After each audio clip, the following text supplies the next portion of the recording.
Habari, karibu sana kwenye channel yetu ya AfriSlate kwa mafunzo ya filamu kwa lugha ya Kiswahili. Usiache kusubscribe ili kupata vipindi vingine vijavyo, pia kupata taarifa ya vipindi vijavyo kama utabonyeza kile kialama cha kengele. Leo tutaangalia kuhusu vitu muhimu ambavyo lazima uwe navyo ukiwa unaanza safari yako ya kufanya filamu. Pia tutakuwa na kozi mbalimbali ambazo tutaziendesha, na kozi ambazo tutaziendesha zitakuwa ni kuhusu uandishi, kuhusu kushuti yani production, lakini pia kuhusu post production kwa maana ya kuedit na vitu vingine. Kwa hiyo kama wewe ni mdau na mpenzi wa filamu, basi hapo hujakosea, upo katika sehemu sahihi. Karibu sana. Mimi naitwa Director Mtue. Tuanze na kifaa au kitu cha kwanza ambacho ni muhimu, ambacho lazima uwe nacho katika safari yako ya kuanza kufanya filamu, ambayo ni kamera. Kamera ni kifaa muhimu. Kama tunavyojua, filamu zote zinashutiwa. Ili filamu ishutiwe lazima kuwe na kamera.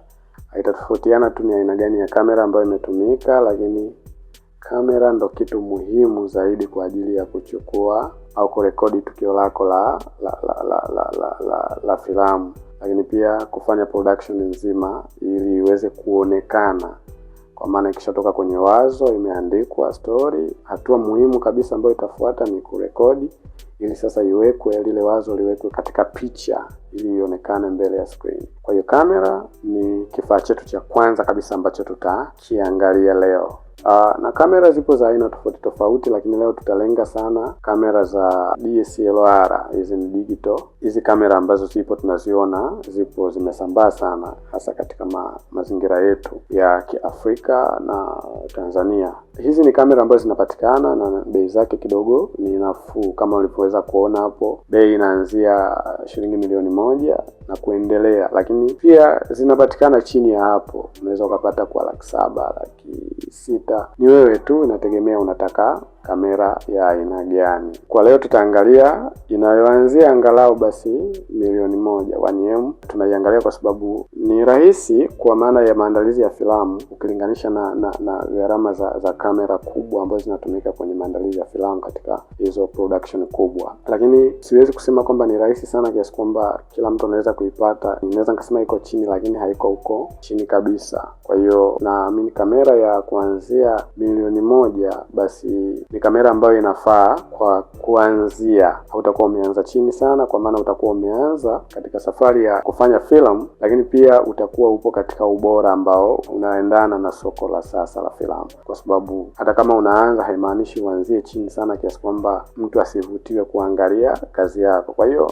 ukiona kamera ambayo na angalau unaweza kuipata kwa shilingi milioni 1 na kuendelea, hii inaweza kukupa au inaweza kukugarantia kufanya kazi ya ubora ambao yeyote anaweza kuiangalia. Inategemea tu maandalizi yako umeyafanyaje na umeboresha nini katika production yako, lakini kamera ambayo inafaa kufanya filamu ya kuangalizika popote pale. Lakini pia kama tulivyoona hapo, itakuwa na body kwa maana ya kile kichwa chenyewe cha kamera ambayo ni kamera, lakini pia itakuwa iko attached na lenzi. Lakini kitu muhimu kabisa hapo cha kuzingatia, hiyo lenzi lazima iwe inaweza kutoka, yani iwe interchangeable, uweze kubadilisha lenzi. Upate kamera ambayo unaweza kuibadilisha, kufungua lenzi ukatoa, ukabadilisha lenzi kuweka lenzi nyingine. Hii inakuwa inasaidia kwa maana unaweza ukawa katika scenario ambayo unahitaji kushuti scene ambayo unahitaji ushuti wide, lakini pia utahitaji scene ambayo utashuti close up. Kwa hiyo kuwa na lenzi ambayo ni interchangeable itakusaidia katika scenario hiyo, kwa maana kuna muda utahitaji kubadilisha lenzi kutokana na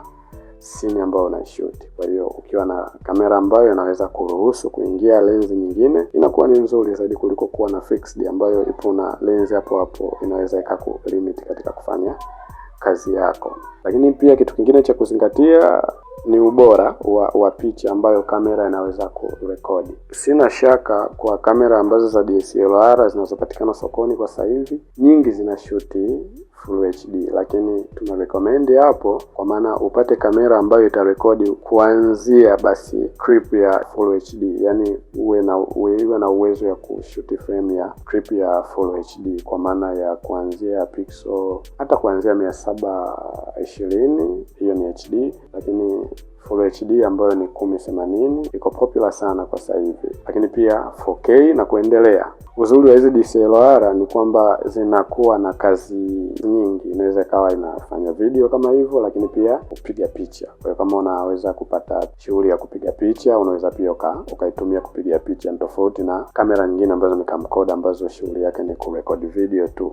Lakini pia inaweza kawa inafanya shughuli za kwenda live na vitu vingine vingi ambavyo hizi DSLR zimekuja zinaweza kufanya. Kitu kingine ni kuhakikisha tu katika details zako ukiwa unaangalia basi iwe na poti angalau za kuingiza sauti kwenye kamera yako. Na maanisha poti ya kuingiza sauti moja kwa moja ili isisumbue sana katika kuchukua sauti, kwa sababu pia sauti ni kitu muhimu katika filamu yako.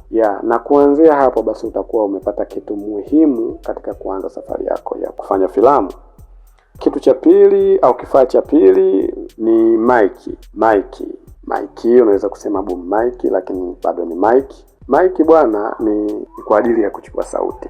Ili filamu yako ifanyike lazima uwe na mic ambayo unachukua sauti kwa ajili ya kwenda kupata upande wa audio ya hiyo filamu yako. Boom mic nyingi zinaanzia tumesema hapo bei kuanzia 200,000 na kuendelea. Simaanishi kwamba huwezi kupata chini ya hapo, unaweza ukapata, lakini mara nyingi ukienda sana chini katika bei, maana yake pia hata ubora utapungua. Na kama tulivyosema, sauti ni sehemu muhimu sana ya filamu. Kampuni kubwa kama Netflix wanaweza wakakuambia kwamba ni bora ushushe uwezo wa picha yako, yaani labda utoke 4K uje Full HD, lakini sauti ibaki quality yake ile ile. Unaweza ukaona ubora wa sauti ni kiasi gani sauti ni bora katika kufanya filamu. Kwa hiyo ili upate sauti bora pia unahitaji kuwa na vinasa sauti bora ili kupata sauti bora. Na hizi boom mic ni aina ya mic ambazo ni tofauti na mic za kawaida.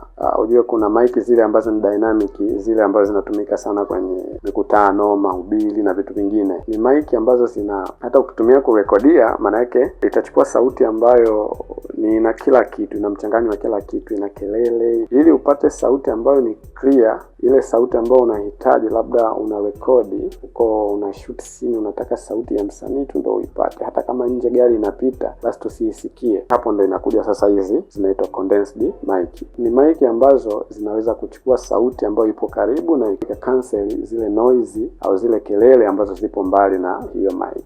Kwa hiyo ndio maana wanasema hizo boom mic zimetengenezwa katika teknolojia hiyo. Cha kuzingatia sasa katika kununua hizi mic, ukifungua kama unavyoiona hapa boom mic, iwe ina sehemu kwanza ya kuweka betri za kawaida kabisa, hizi ambazo ni 1.5 volt. Hizi ni mic ambazo ni betri ambazo zinapatikana popote. Ukienda dukani pale hata kwa Mangi unaweza kuipata. Betri moja sio zaidi ya 200-300 kwa sasa hivi. Kwa hiyo hakikisha ina sehemu ya kuweka betri ambayo unaweza kuinunua, unaweza kuibadilisha. Lakini pia kitu kingine muhimu kwenye hizi mic, iwe na waya mgumu. Usipate mic ambayo ina waya mwepesi kiasi kwamba katika uimara au waya unaweza ukapinda kidogo ukashindwa kupata sauti ambayo inatakiwa. Kifaa cha tatu ambacho ni muhimu zaidi ni video light. Video light ni taa maalum kwa ajili ya kurekodi au kushutia filamu. Hiyo tunaita video light. Inaweza kutumika kwenye filamu, kwenye video za muziki na hata maharusini. Mnaona katika kushuti filamu, yani kama scene yako umeiweka, umeseti vizuri, taa zako zipo vizuri, scene inaonekana vizuri, yani hiyo ndo scene bora zaidi. Kuna muda unaweza hata ukawekeza kidogo kwenye kamera alafu ukaongeza nguvu kwenye kuwekeza kwenye taa, unaweza ukapata kitu bora na tofauti kuliko yule ambaye amenunua kamera kubwa alafu ana taa. Kwa hiyo unaweza ukaona pia katika kipengele muhimu pia cha filamu au kifaa muhimu ambacho lazima uwe nacho kwenye kurekodi filamu yako au kuandaa filamu yako ni taa.